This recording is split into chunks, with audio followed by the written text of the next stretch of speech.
Melanie, and Uplifters are the people I can turn to no matter what is happening, no matter where we are, what time of day it is. They are the people who inspire me to be a better person. Welcome to the Uplifters podcast. I'm Aranza Savas, and I'm joined by Candy Motzek today. She's a business coach for coaches, and she uses her diverse background with a long career in corporate world and as an engineer to help inform how she does that work. And Candy and I are going to talk about what it means to be weird and to find power and empowerment in doing what I call with my clients, putting on the kimono. So I use that example because I once had a client who, when I asked her what the wildest, freest version of herself would be, she said, I would be the woman who writes poetry and wears a kimono around the house. And in between these very traditional paths that I've been on, I'm also out in the garden and flitting around in my kimono. I love it.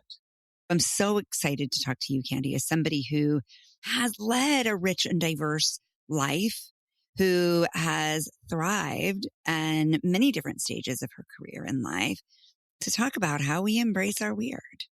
Thanks for being here. I love that. What a great thing. I'm so excited to be here and excited for our conversation too. I believe that every one of us has a superpower, and that when we start to really understand our superpower and its effects on others and the world, and when we start to spend more time embodying that superpower and leading from those superpowers, we feel infinitely more fulfilled and energized and successful. And since you use as part of your mission helping people have success, I'm curious what your superpower is. I agree with you. And actually, I was just journaling about that this morning, to lean into this idea that everybody does have their gift and that that's the key to a fulfilling life. Yes. And I think we have more than one superpower. I don't think we just have one. Agree. But one of mine is that I help people to feel calm so that people feel better and calmer when they come into my space. I have experienced that.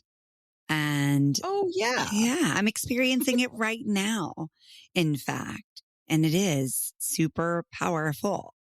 And what do you see as the effect of leading from that place of knowing that you can bring the energy to something maybe a bit more centered?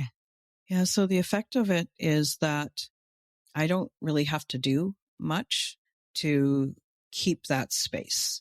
Like I don't have to run around and dot all my I's and cross all my T's to keep that space, right? I just get to show up and accept that people will feel calmer around me. Like that's kind of the thing. The effect of it is that if we can reduce our stress, then we think better. It's easier for us to get in alignment and to give ourselves permission to really settle into what's present for us right now.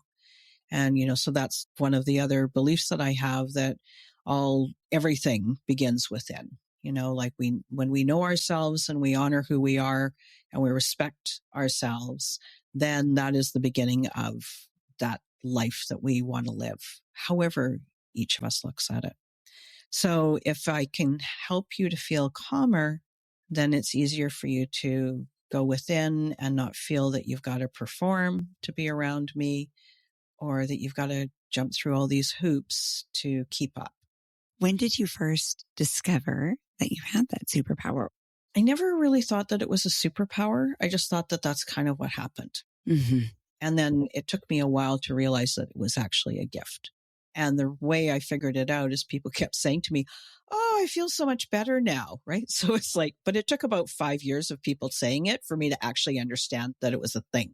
But I think that people have always felt calm around me, even as a kid. Those are the most validating things, when we can look back throughout our entire lives and say, oh, this is true, because I see that this is how I responded in earliest childhood. It's how I respond in times of challenge and times of success. And those things give us a foundational sense of integrity and authenticity, which is really at the heart of being weird. Yeah, agreed. And there's one funny distinction because other people may have a similar gift. It doesn't mean that I feel calm inside, right? Yeah. Like I still get the whole range of emotions and I still might be going, like short circuiting or feeling stressed or whatever, but people feel calm in my space. And so they assume that I'm always calm. And so I want that people to know that my inner experience isn't always what you're experiencing. And so there might be other people that kind of have that. People feel good around me, but I still feel ups and downs. And that's okay. I don't have to feel like a Zen Buddhist monk to have that effect on somebody. That is really reassuring. So I don't have to deny my emotions to still have that same effect with the people that I talk to. And that means that I can show up for my clients no matter what's going on in my life.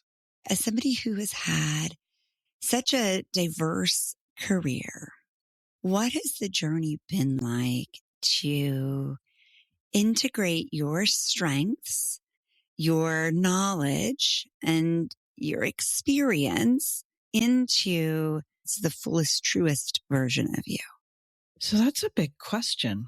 I was like, what's the purpose of my life? It's a pretty big question for a 10-year-old, but that was sort of always at the heart of it. So it's always this looking for the place where I felt the most authentic and then juggling that with whatever society and my parents told me were a really good thing to be. I always thought I should be a therapist or that I should be an author, but that wasn't really an allowed career path, right? I had 3 careers that we were allowed to have in my family. You could be a doctor, a lawyer, or an engineer. So it was a matter of choosing which was the least offensive. And I know that that sounds terrible because there's people who just dream of being a doctor, but it wasn't my path. And so I took the one that felt like the easiest match. And so hence I did an engineering degree. And a lot of it is this balance between being a people pleaser, wanting to have what overtly looked like a good life where you didn't make too many waves and you owned the right things and you had the right kinds of relationships. And then there was that inner discontent. And so I think that's the theme of it, is that when the things that you're doing on the outside, although they look good, if you don't feel good on the inside, then you want to narrow that gap. It doesn't mean that you have to drastically change your career. I could have continued in corporate if I had found enough of my inner connection, if I was satisfied enough in another area of my life. Discontent can be hard to recognize. So what did it sound like for you or for those you have coached? Discontent for myself and the people that I've worked with over the years often sounds like justifying. This is a really good job. You should be so happy. There's this justifying piece, and then there's a chasing piece. The next promotion that I get, then I'll feel happy. And in consumption, if I only take that really fabulous vacation, eating out more, buying more clothes, buying more stuff. I was flashing back to when I worked at Weight Watchers with people who were looking to shift their relationship with food. So often they would have their diet piece of chocolate and find that they'd have 50 diet pieces of chocolate, or they could have one really delicious piece of chocolate and feel infinitely more satisfied. And it wasn't until they had that one great piece of chocolate that they felt satiated. And I think that's exactly what you're talking about here, but with power and other forms of success and ultimately satiety. Yeah. A really good piece of chocolate can be savored, and lots of pretend chocolate. It's like it never fills the hole. Nothing satisfies me when I have too much sugar. But when I'm not eating sugar, a great salad is very satisfying. Yeah. So it sort of changes the patterning. Yeah. I'm giggling a little bit to myself because I went to Goodwill this morning and scored an Eames rocker. And I mean, I could have bought 20 other chairs in my life, and it would not have been as exciting to me as one $900 chair for $60. Super satisfying, Super right? satisfying. Because it hit all these different levels, right? And I actually think we're hitting on a lot of them as you're talking, right? So it was like the universe was just like, oh, you get to be the one to walk into this Goodwill 5 minutes after it was put on the floor, and who will cherish it and savor it and design your home around it. It's very exciting because it had this sense of being intended, right? Like it felt like we were meant to find each other, this chair and I, and it matches my new kitchen. I mean, it was just amazing. And I've always wanted an Eames chair, but I would never splurge on such a thing. And, it's not how I spend my money. I link it back to what you're saying about savoring. So I think what we're really hitting on here is knowing what you want so that you can appreciate it when it comes. And sometimes the knowing what you want is knowing what the quality is that you want. And that's why the chair is so satisfying, because there's the quality of it, that it was meant to be, that it was put out there waiting for you. Like there's something about the experience of it that helps it to be satisfying, because everything ties back to emotion. That everything that I ever wanted in life or that I ever might want in the future is because how I will feel when I have it. But it's not just the meaning that I assign to it. It's that I desired it, and it fits together like a little piece for me. It's so much easier to create the conditions by which we will feel something than the physical outcome or the look of something. And I think historically where most of us feel stuck is because we can't create the thing that looks like the box that's this color, this shape, this size. We get so attached to the specifics of what it would look like that we lose what would satisfy us, which is how it would feel like. Yes, agreed. It's almost like a little bit of a loop, because you think that that's going to give you the feeling, and then you get obsessed with looking for only that particular widget or love of your life or car or whatever. And you kind of lose the connection with the feeling. And so you keep going around because now you sort of lost your North Star. How do you help people come back to that? I help them notice how they feel inside their body. I mean, most people that I work with, they have fabulous lives and they're incredible people, but they actually live from your ears up. You've got this entire body that you have no idea what your life experience is like. So how do you feel temperature wise? Where do you feel tension? What happens in your body when you're doing this thing? So it's starting to just notice the physical sensations. And then I love to connect it with, what does my emotion feel like in my body when I feel disappointed? How do I notice that? And then how is that different from rejected? That fine tuning. It's like one of these fancy guitars. What a wonderful description of it there. What happens when people start to tune into that felt sense? They come alive. It's like they forgot that they had this body. And even though they probably go to the gym 5 times a week, but they forgot that there's actually a sensation. And that's part of it all starts within, right? How do I emotionally feel inside? But how do I physically feel inside? Do I feel good? Do I feel clean? Do I feel smooth? Do I feel disgruntled? How do I feel? And so they come alive because now it's like they're their own tuning fork about what works and what doesn't work for them. So they start to understand what the drivers are that create that felt sense, so that they develop a stronger intuition about what they want more of and less of. Yeah, because now they're getting their own internal vocabulary. This feels good to me. This does not feel good to me. I mean, that's at the macro level, but you can get quite fine with it. And the more that they understand their life experience, the easier it is for them to understand what they really want. And then they take their power back and then they can make their choices, and then they get faster and faster at knowing what's right for them. So then the next time a promotion comes up, how do you feel? No. Or, oh, this feels interesting.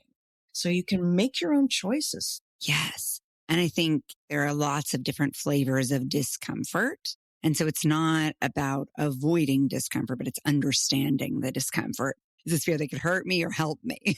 Yeah. Is this excitement or is this fear? Mm-hmm. And distinguishing those takes a lot of, as you said, practicing, tuning in over and over again.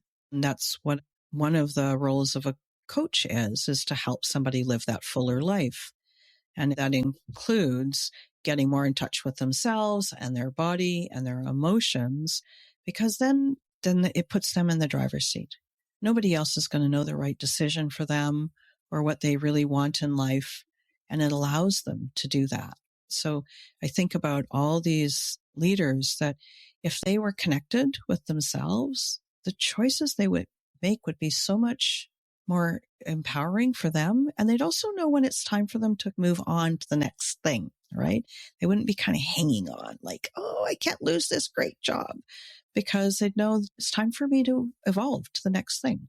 It is the essence of self-efficacy. Exactly. Yeah. Knowing what we're capable of. Okay. So I want to talk about weird candy. Okay. Weird candy. If I were to see you out in the world or to interact with you, what ways would you think I might think, oh, Candy's a little offbeat there? Okay. Well, we'll just start at the top of the list because there's a million things. First off, I'm a huge introvert. So if you ever see me at a social gathering, that would be a miracle because I don't like going to parties. So like right off the bat, who doesn't like going to parties? I don't. I mean, yeah. Because they're too noisy and there's not enough depth of connection there for me. I meditate every day. Some people think that's weird. I journal every day. Some people think that's weird. I took up dance as an adult. It's not very often that you go to your daughter's ballet recital at the end of the year and there's an adult on the stage with the teenagers. Some of the parents came up to me and said, oh, you've been doing this for a few years now. You almost look like you're starting to kind of get it. Right? So it's like, well, thank you for that. So I do things that are strange. And that's kind of some of the top of the list. I have oracle cards. I have crystals everywhere. Most engineers don't collect white feathers that fall down from the sky. It sounds like you are embracing your own interests and desires. Exactly. Yeah. And I'm okay with it. And you and I talked one time about where that comes from. And you linked it back, as I recall, to experiences as being the only and the lonely. I grew up as the only person of color in my elementary school, in my high school. I mean, it was a lovely, affluent neighborhood, but it was a bunch of years ago. And so there were no Black kids. There was one Japanese young lady. There was one Chinese young lady. And then there was me. I just didn't look like anybody else. That feeling of not belonging because you don't look like you belong is deeply uncomfortable.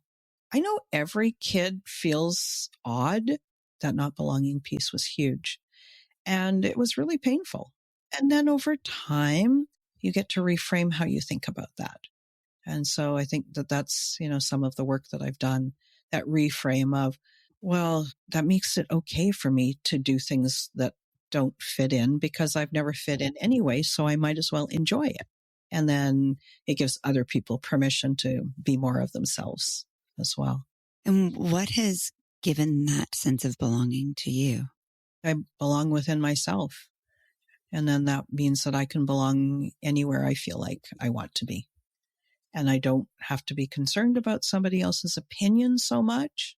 It's not that I don't think about what other people think, but I don't always let that be the driver. So as long as I feel like I belong and I'm true to me and I'm not doing anything to harm anybody or harm the world, then that's good enough. Do you come back to that regularly? Am I staying true to myself? I used to come back to it regularly, but I think I've kind of gotten to the point where I'm a little bit faster to notice where I feel like I'm not aligned. And so it's easier for me to course correct. It's just like learning how to ride a bike. I had my training wheels for 20 years and now I get to sort of take the training wheels off, and I still wobble, of course, but it's not as immediate. A lot of it is all this journaling that I do. I do a lot of that processing as I journal. I love that. I believe everybody has a native tongue. So we have a way of communicating that feels the most true and authentic. And for me, it's verbal. Thus the reason I host a podcast and like to be in verbal relationship with people all day, because I need that back and forth to figure out my own stuff, even verbally in my own brain when I'm out for a run and I have like my breakthroughs. But for a lot of people, it is written. I think it's really powerful to know where you can do that. And for you, clearly there are some things powerful about pen to paper. One of the things that I like to do with my journals, and if there's people who like to journal that are listening, is the back of every one of my journal is where I capture the great ideas that I can't do yet. So I never lose them. And the reason that I like that is that I think that lots of times those great ideas have just kind of come through, like they could be mine, but they don't have to be mine. But I want to honor that the great idea came to me. So I captured it at the end, at the last page. I've got, the last couple of pages of every journal is that. And then that way I know that it kind of keeps that inspiration flowing. And it's fun because I can go back to past journals and look at some of those great ideas and go, oh, I never did anything with that. Okay. But some of them I'm like, oh, cool. I did do that. I just hadn't realized, I hadn't put the dots together. And that's kind of fun. It's kind of fun to see how you grow and what you create. I did some research over the last few years on reflection specifically, and people who reported being reflective regularly were much more satisfied. So interesting. And so I think that is a practice. Again, however we do it, just the act of reflecting. And I hear short-term and long-term reflections that you're building into this process. It's super cool. I am super interested in what you do professionally. What do you think the biggest blocks are in our mindsets as coaches that keep us small? We just get scared. And when we get scared, we forget that it's not just about ourselves. We think, I'm too scared to make that offer. I'm too scared to write that book. I'm too scared to fill in the blank. And we forget that lots of the things that we do, sure, they're for us. And we forget that the person who we're meant to be helping needed that thing. We allow our fear to slow us down and forget that somebody was supposed to listen to this podcast episode. Somebody else is supposed to read the book that you're writing. And so when I get all stuck up in my little head, or any of the coaches, they get stuck up in their head, we forget that it's a part of a conversation. We're not this little island alone. I love that.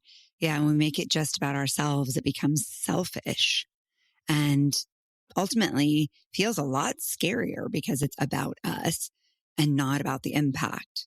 One of the things that I read that you said, which was, you're never too old to dance, to lift, to live the life you were meant to live. So I didn't ask your permission before asking you this, but are you comfortable sharing how old you are generally? Yes, I'm 64. Amazing. Yeah. So what do you still at 64 want to experience? I still take ballet every week. I still lift fairly heavy weights 4 times a week. I still love to travel, want to do more travel for sure. I've got some new things that I'm going to be launching in my business, helping people write small books so that they can get their message out. More connection, more podcasting, more of what I'm doing now, helping people be who they want to be, who they are, live meaningful lives. I wonder if we have this in common. I feel like we probably do. When I was in my corporate career, I had the beautiful opportunity to do a perfect day exercise with a coach. And I described to her what my perfect day would look like. And I frequently get a little glint in my eye when I realize that I'm living it. It snaps in every once in a while where I'm like, this is it. This is what I dreamed of. And it is so thrilling to be in that place. Yes. Just that. It's the quality of the days are exactly how I wanted to feel. I love that feeling of creativity and peace and inspiration and being on purpose and of service and having an impact, right? All of those things. It is a bit of a shock when you realize, wait a minute, I'm doing it. This is that. I love it. Yeah, it feels, again, all the more satisfying when it's like, this is what I wanted and I recognize it. Yes. So what are 3 things that energize you and 3 things that deplete you, Candy? So 3 things that energize me are meditating every morning, being out in nature, especially walking the dog out in nature, especially in the forest or at the beach, and good conversation. And then 3 things that deplete me are small talk, like I mentioned already, parties, and the people who are the yeah buts, the ones that always find the excuse or the negative side. They can't allow the good stuff. Yeah. When I think about thematically what I take from this conversation, I think we just had a conversation about acceptance at its heart. Yeah. And awareness. Yeah. And connection with self. It's taking the time to get curious with ourselves, to listen and trust that we can develop that personal language with ourselves that only we can understand. Yeah. We forget that the relationship that we have with ourselves is the only one that lasts for our entire life. And it's the one that we often avoid and chase all these external relationships, right? Yeah. Like we just forget that. And so why wouldn't you give as much care and attention to the relationship and the friendship with yourself as you would to your partner or to another person that you love, right? Or to a person you don't like. True. Who makes you feel bad about yourself. Oh my gosh, sometimes even more. Or your boss or the 3rd grade boy who made fun of the way you walk. Totally. Yeah. Yeah. How is it that he gets more space in your mind than this relationship with this person you get to be with your entire life? I always say the voice you hear most is your own. So that's the one to be most concerned with. Yes. What are you saying to yourself? Because that's probably what you're going to believe. Oh, Candy, this was so much fun. The first time that we met, I was like, oh, I like talking with this woman. She's great. I felt the same way. I'm so glad that we found each other in this world. For me, so much of the Uplifter's side benefit has been that because I decided to just be my whole weird self here, I've gotten to meet a whole world of people that are my people. And I get to tell my girls now who are 13 and 16 that even if they don't feel like they're finding their people right now, it's cool. Here I am at 49, finding every week more people that I feel like, oh, I just freaking love these people. And then I get to introduce them to the other people I met. You talked about in the very beginning, feeling that sense of place and a sense of acceptance. And I just believe that the more we show up as ourselves, the more we find the people with whom we are organically, authentically the right fit. Very much. Yeah. I love that. Thank you for hanging out with us today, Candy. Thank you so much for having me. Really enjoyed the conversation. Those of you listening, I'm going to share all the links so you can find more on Candy's coaching, her upcoming book project. Maybe we can get some dancing photos. I really want to see this. I'm picturing you in a little tutu, by the way. Bright yellow. Everything. Everything. Yes, we need the photos, please. Thank you for listening to the Uplifters podcast. If you're getting a boost from these episodes, please share them with the Uplifters in your life and then Join us in conversation over at the uplifterspodcast.com. Head over to Spotify, Apple Podcast, or wherever you get your podcast and like, follow, and rate our show. It'll really help us connect with more uplifters, and it'll ensure you never miss one of these beautiful stories. Mwah! Big love. Painted water sunshine with rosemary and thyme. Dwell in the perplexing, though you find it vexing. Toss a star and hover, be your own best lover. Relish in a new prime, plant a tree in springtime. Dance with idle hindsight, bring the sun to twilight. Lift you up, whoa. Lift you up, whoa. Lift you up, whoa. Lift you up. Lift you up, whoa. Lift you up, whoa. Lift you up, whoa. Lift you up.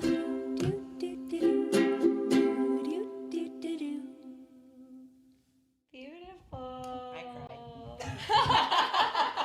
It's that little thing you did with your voice. Right, in the pre-chorus, right? I was like,